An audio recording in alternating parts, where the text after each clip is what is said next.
በዛ የሚገኙ ፍልስጤማውያን ከፍተኛ በደል እየደረሰባቸው ሲሆን ከግዛቶቻቸው በኃይል እየተፈናቀሉ ይገኛል። በጣም የማረሳው ሎጊያ ያለው ነው ተፈጠረ ልንገራችሁ። የሞሪታኒያ እንግዲህ ፕሬዝዳንቷና ቀዳማዊት እመቤት የሆነችው መርየምን ጨምሮ ለጉብኝት ወደ ፈረንሳይ ሄደው ነበር። ሰላም አለይኩም ወራህመቱላሂ ተዓላ ወበረካቱ። ውድና የተከበራችሁ የኑር ፋሚሊዎች እንዴት አላችሁ? ዛሬ ኢንሻአላህ አዳዲስ መረጃዎችን ወደ እናንተ ይዤላችሁ ተመልሻለሁኝ። ስለ ጋዛ ወንድሞቻችን ዘንግተናቸዋል። በኢራንና በአሜሪካ ጦርነት ምክንያት እንግዲህ የተረሱት የጋዛ ወንድሞቻችን አሁን ደግሞ እንግዲህ የዚህን ጦርነት ሽፋን በማድረግ እስራኤል ከፍተኛ የሆነ ወረራ በዌስት ባንክ ያደረገች እንደሆነ እንግዲህ መረጃዎች ይወጡ ነው የሚገኙት። እሱን መረጃ ማድረሳችሁ ሆነ። በሌላ መረጃ ደግሞ ኢንሻአላህ ኢማኑኤል ማክሮን እንግዲህ የሞሪሼሷን ቀዳማዊት እመቤት እንግዲህ እጅ ለመጨበጥ እንግዲህ ዘርግቶ እጇን ሳሰጠው ቀርታለች። ይህም እንግዲህ በዓለም ላይ በጣም መነጋገሪያ ነበረ። ይህ እንግዲህ ፈረንሳዩ ፕሬዝዳንት በተለያዩ ጊዜ እስልምና ጥላቸው እንግዲህ ሲያንጸባርቅ የነበረ ግለሰብ ነው። አላኩልያ እነዚህና ሌሎችም አዳዲስ መረጃዎችን ወደ እናንተ ይዤላችሁ መጥቻለሁኝ። ሰሞኑን እንግዲህ ትንሽ ጠፍቼ ስለነበር ቪዲዮዎቹ ላይታዩ ስለሚችሉ ኢንሻአላህ ቪዲዮውን ላይክ፣ ሼር በማድረግ ኮሜንት በማድረግ ቪዲዮዎቹ ለብዙ ሰዎች እንዲዳረሱ እንድታደርጉ አደራ ማለት ፈልጋለሁኝ። ወደ መጀመሪያው ጉዳይ ወደ ጋዛ ወንድሞቻችን መረጃ ላካፍላችሁ። በዌስት ባንክና በምስራቃዊ ኢየሩሳሌም የሚኖሩ እስራኤላውያንን ዓለም አቀፉ ማህበረሰብ ሰፋሪዎች ሲል ይጠራቸዋል። በዚህ በኢራንና በአሜሪካ ጦርነት የተነሳም ዌስት ባንክ ውስጥ ምን እየተከናወነ እንዳለ እየተሸፈነ ይገኛል። ነገር ግን በዛ የሚገኙ ፍልስጤማውያን ከፍተኛ በደል እየደረሰባቸው ሲሆን ከግዛቶቻቸው በኃይል እየተፈናቀሉ ይገኛል። ይህ የምትመለከቱት እስራኤላዊ ፎቶ እንዳታነሳኝ እያለ ሲከላከል የሚያሳይ ሲሆን በተለይም ደግሞ እስራኤላውያኑ እነሱ በሃይማኖታቸው ዘንድ ክልክል ወደ ሆነው ወደ ቅዱሱ ስፍራ ወደ አላክሳም የሚገቡበት መንገድ በአይሁዳውያን እምነት ዘንድ ክልክል ነው። ነገር ግን ያንን በመጣስ ሁሉ ስፍራና ይዞታቸውን እያስፋፉ ነው። በተጨማሪነትም የፍልስጤማውያንን የግብርና ምርቶችን እያበላሹ እንዳለም ይህ የአልጃዚራ ዘገባ ይዞት የወጣው መረጃ አመላክቷል። ዓለም ትኩረቱን በመካከለኛው ምስራቅ ጦርነት ባደረገበት በዚህ ሰዓት ትኩረት የተነፈጉት የጋዛ ወንድሞቻችን እንግዲህ በእስራኤል አማካኝነት እንግዲህ በዌስት ባንክ ከፍተኛ የሆነ ወረራ እየተደረገ እንደሆነና ብዙ ወንድሞቻችንም ሸሂድ እንደሆኑ መረጃዎች እየወጡ ነው የሚገኙት። ከዚሁ ከፊልስጤማውያን ወንድሞቻችን ሳንወጣ እንግዲህ ይህ ግለሰብ በምስሉ ላይ የምትመለከቱት ግለሰብ እንግዲህ ጦርነቱ ሲጀምር በፊልስጤማውያን ላይ ሲያሟርት የነበረ ሰው፣ ክፉ ሲመኝ የነበረ ግለሰብ ነው። ምን እንደገጠመው ተመልከቱ። በጣም የሚያስገርም መረጃ ነው። እኔ የምላችሁ ጆርዳን ፒተርሰን የሚባለውን ጀለስ ታውቁታላችሁ አይደል? ጆርዳን ፒተርሰን አሜሪካ ውስጥ በጣም ታዋቂ ፊሎሶፈር ኦር ሳምቲንግ ነው። ያው ፊሎሶፈር ነኝ ስለሚል ነውና ጀለስ የጋዛ ጭፍጨፋ ሲጀመር እዚህ ጋር የምታዩትን ትዊት አድርጎ ነበርና ነተንያሁን ሜንሽን አድርጎት ጊቭም ሄል ኦር የጀሃነምን በር ክፈትባቸው፣ ጀሃነም አድርግባቸው ህይወታቸውን የሚል ትዊት አድርጎ ነበር። ይሄንን ተከትሎ ዓለም ላይ እንዴት ይላል ተብሎ ብዙ መልሶች ተሰጥተውት ነበር በሰዓቱ። ለማንኛውም ጆርዳን ፒተርሰን ግን ጠፍቶ ነበር፣ ለተወሰነ ዋይል ጠፍቶ ነበርና ልጁ ምን ብላለች? በጣም ሄሊሽ የሆነ ህመም ታሟል አለች። ሄሊሽ ማለት ጀሃነማይ ልክ እንደ ጀሃነም የሆነ ህመም ታሟልና በዚህ ምክንያት ከባድ ችግር ውስጥ ነው ያለነው ብላ ልጁ ተናግራለች። ጀለስ እንግዲህ ምን ብሎ ዊሽ አድርጎ ነበር? ፍልስጤማውያን ላይ ጀሃነም በር ክፈትባቸው ብሎ ዊሽ አድርጎ ነበር። ያው ራሱ ተከፍቶበታል ማለት ነው። ያመመው ህመም እዚህ ጋር የምታዩት ህመም ነው።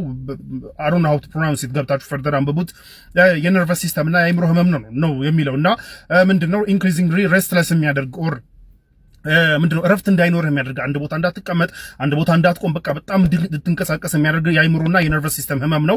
በጣም ከባድ ህመም ነው እና ይህ ህመም ታሞ እየተሰቃየ እንደሆነ ተናግራለች። ሶ ጀለስ የጀሃነምን በር ክፈትባቸው ብሎ ዊሽ ባደረገው መልኩ እንግዲህ ልጁ ጀሃነማዊ የሆነ ህመም አሞታል ብላ ተናግራለች። እና ምን ልላችሁ መሰላችሁ? ጆርዳን ፒተርሰን የገዛ ህፃናት እንዲጨፈጨፉ፣ ሰዎች እንዲጨፈጨፉ፣ ማረፊያ እንዲያጡ፣ በቤታቸው በሀገራቸው ማረፊያ እንዲያጡና እንዲሰቃዩ ዊሽ ሲያደርግ ወር ሲመኝ የነበረው ሰውዬ ዛሬ እሱ በገዛ ቤቱ ማረፊያ እንዲያጣ፣ አንድ ቦታ አርፎ እንዳይቀመጥ፣ እንዲሰቃይ የሚያደርግ ህመም ታሞ እንግዲህ እየተሰቃየ ነው ያለውና ምን ልላችሁ መሰላችሁ?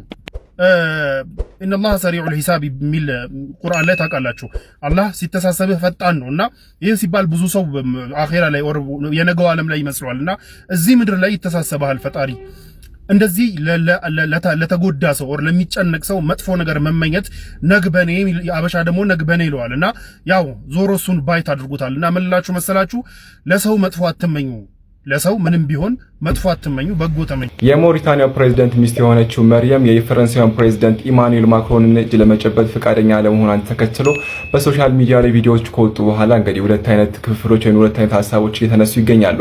ምን እንደተፈጠረ ልንገራችሁ። የሞሪታኒያ እንግዲህ ፕሬዝዳንቷና ቀዳማዊት እመቤት የሆነችው መርየምን ጨምሮ ለጉብኝት ወደ ፈረንሳይ ሄደው ነበረ። ታዲያ በሚገናኙበት ወቅትም ላይ ቪዲዮ ላይ ከላይ የተመለከታችሁት እንዳላችሁት ማለት ነው ሰላምታ ይቀራረባሉ ማለት ነው። ታዲያ በዚህ ወቅት ላይ የፈረንሳዩ ፕሬዝዳንት ኢማኑኤል ማክሮን እንግዲህ ባሏን የመርየምን ባል ወይም ደግሞ የሞሪታኒያ ፕሬዝዳንት መሐመድን ዘይሮ ወደ እሷ በሚሄድበት ወቅት ላይ እሷ ሰላምታ ለማቅረብ ወይም ደግሞ እጁን ለመጨበጥ ፈቃደኛ አልነበረችም። ሚስቱን በእርግጥ ብሪጊቴ ማክሮንን ጨብጣት ነበር፣ እሷን ዘይራት ነበር። ነገር ግን እሱ ለመጨበጥ ፈቃደኛ አልሆነችም። ያንንም ደግሞ እምነቴ ስለማይፈቅድልኝና ይህ ነገር ለኔ ሐላል ስላልሆነ ነው ብላ ነው እንግዲህ ነገሩን ሳትፈጽም የቀረችው። ታዲያ ይህን ነገር የተመለከቱ ሰዎች በሶሻል ሚዲያው ላይ ምንድነው ለዲፕሎማሲ ሲባል ወይም ደግሞ ለዲፕሎማቲካል ፕሮቶኮል ሲባል ይህን ነገር መቀበል ነበረባት፣ ይህ ነገር አግባብ አይደለም ያሉ ሰዎች አሉ።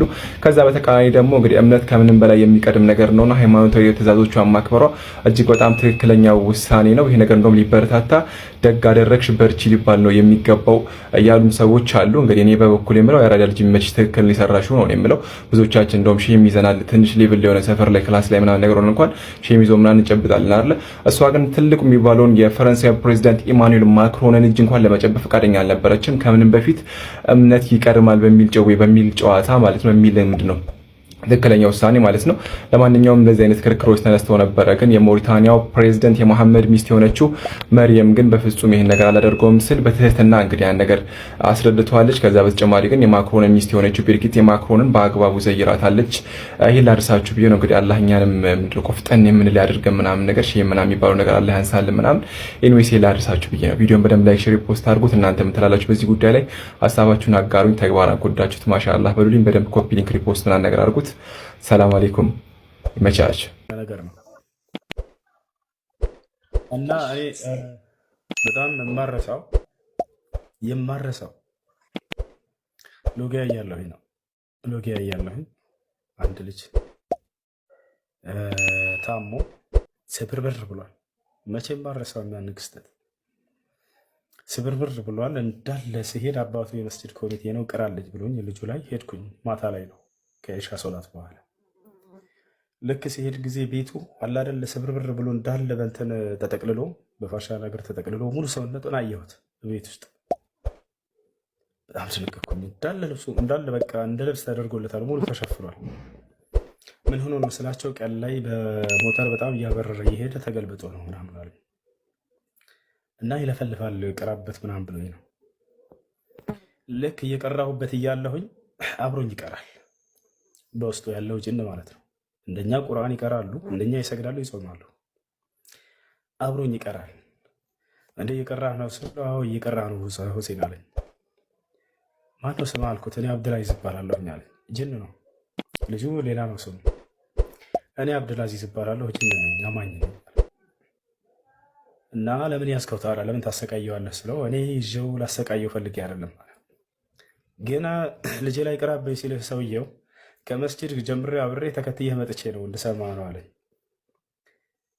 እሺ የያዛውን ሰው ታውቀዋለህ ወይ ጅኑን ስለው አዎ አውቃታለሁ፣ ሴት ናት፣ እኛ ሰፈር ነች አለ። የት ነው ሰፈራችን ስለው ይሄ አየር ጤና የሚባል አለ ሎጊያ ላይ፣ ወደዚያ ሳትደርስ በፊት ትልቅ ቤተክርስቲያን አለ፣ እዚያ አካባቢ ነች ቤቷ ምናምን አለ። እሺ ምን እሷ ነች እንደዚህ የከረበተችው እና ከሞተር እንዲወድቅ ያደረገችው ስለው አዎ አለ። ከዚያ ለምንድን ነው እንደዚህ ያደረገችው ስለው ከዚህ በፊት እየነዳ ያለ የእርሷን አጎቷን ገጭቶባት ሄዷል አለች። እሱ ግን አይቶት አይደለም፣ ሰዎች ናቸው እናንተ አታዩንም። በዚያ ሁኔታ እንዳጋጣሚ እያለፈ እያለ መጥቶት ሄዶ በዚያው ታሞ ምናምን አጎቷ ሞቶባታል ጅኑ እና ለዚያ ለመበቀል ፈልጋ አለቀውም ብላ ሁሌ ትዝት ነበር ከፊታችን። እኛ ደግሞ ለምነናታል። እነሱ እኮ አያዩንም ሰዎች ናቸው እና ለምን ይሄን ታደርጊያለሽ ብለን በጣም ብዙ ጓደኞች ጋር ለምነናታል አለ። ወላሂ የሚገርም ነገር ነው የነገረኝ። ለምነናታል አለ። ወላሂ የሚገርም ነገር ነው የነገረኝ። ከዚያ አይ በቃ አጎቴን ነው የገለው፣ እኔ ሳልገለው እሱን አልፋታውም ትለን ነበር ሁሌ። እና ዛሬ ራሱ ስትጠብቀው ጠይቀናት ነበር መንገድ ላይ በቃ ገለብጠዋለሁኝ እገለዋለሁኝ እያለች ለመናት። በቃ ልትሰማ አልቻለችም። እርሷ ነች መታ ክርብትብት ያደረገችው። ዛሬ በሰላም እየነዳ ነበር እዛ እዚህ እንደዚህ ሆኖ ነው አለች። እና የት ነች አሁን ስለው ልክ እኔ ስመጣ አንተ ጋር አለ አንተ ልትቀራ መሆኑ ሲነገር ከእርሱ ሰውነት ወጥታ ስትሄድ እያየኋት ነበር አለ። የጅኑ ጭራሽ ማለት ነው። እና ልትቀራ መሆኑ ስታቅ ወጥታለች አለ። አሁን የለች በሰውነት ውስጥ የለች ሄዳለች አለ። እኔ ነኝ ያለሁት አለ። እሺ እባክህ ለምናት እንዳትመጣ ሁለተኛ ሰውነቱ ላይ እንዳትገባ አናገራት ምናምን አልኩት። እናናግራታለን ምናምን አለ። ድምፁ ተውት እንዴት እንደሚቀረው ወላሂ ጂኖች ሲቀሩ ማለት ነው። ጂኖች በነገራችን ላይ ለቁርአን በጣም ልዩ ክብር አላቸው። በተለይ በነብዩ ሰለላሁ ዐለይሂ ወሰለም ዘመን የነበሩት ይሄን ቁርአን ነው የተናገረው። ወኢዝ ሰረፍና ኢለይከ ነፈረን ሚነል ጂኒ የስተሚዑነ አልቁርአን አለ ፈለማ ሐضሩሁ ቃሉ አንሲቱ። ነቢዩ ሰለላሁ ዐለይሂ ወሰለም ቁርአንን እየቀሩ እያለ አላህ ሱብሓነሁ ወተዓላ ጂኖችን ከሆነ ቦታ ያስነሳቸውና ወደ ነብዩ ሰለላሁ ዐለይሂ ወሰለም ሄደው እንዲሰሙ ይጋብዛቸዋል። ልክ ሲደርሱ ጊዜ ነብዩ ሰለላሁ ዐለይሂ ወሰለም ጋር ቃሉ አንሲቱ፣ ወዲያውም ምን ተባባሉ? ጸጥ በሉ የአምላክን ቃል እንስማ እስኪ ተባብለው በፍጹም የሚንጫጩና የሚያወሩ እንኳን አልሆኑም ብለው አላህ ይገልጻቸዋል። እኔ እናንተ ቁርአን እየተቀራ ልንጮህ እንችላለን፣ እነርሱ በጣም ልዩ ክብር አላቸው ለአምላካቸው ቃል። ቃሉ አንሲቱ ይላል ዝም በሉ ተባባሉ። ፈለማ ቁድያ ለአላህ ሲተርክልን ተቀርቶም ባለቀ ጊዜ ወለው ኢላ ቀውሚሂም ሙንዚሪን፣ ወደ ህዝቦቻቸው አስተማሪዎች ሆነው ተመለሱ፣ አስፈራሪዎች ሆነው ተመለሱ። ቃሉ አሉም ሂደው ለጅኖች ወገኖቻቸው እነዚያ ከነብዩ ሰለላሁ ዐለይሂ ወሰለም አንደበት ቁርአንን የሰሙ ጅኖች ያ ቀውመና አጂቡ ዳዒየ አላህ፣ እናንተ ህዝቦች ቃሉ ያ ቀውመና ኢና ሰሚዕና ኪታበን ኡንዚለ ሚን ባዕድ ሙሳ፣ እኛ ከሙሳ በኋላ የተወረደን መጽሐፍ እነሆ ሰማን አሉም አለ። ሙሳን ያውቁት ነበር ጅኖች፣ ከእርሱ አንድ ቃልን እየሰሙ ይከተሉም ነበር ማለት ነው። የነቢያቶች ሁሉ ተከታይ ነበሩ። ሙሰዲቀን ሊማ በይነ የደይህ፣ ይህ ቁርአን ደግሞ የሰማነው የቀደሙትን ከእርሱ በፊት የነበሩትን መጽሐፎች የሚያረጋግጥ ነው። ያ ማለት ኦሪት የሚባል እንጂል የሚባል በነቢያ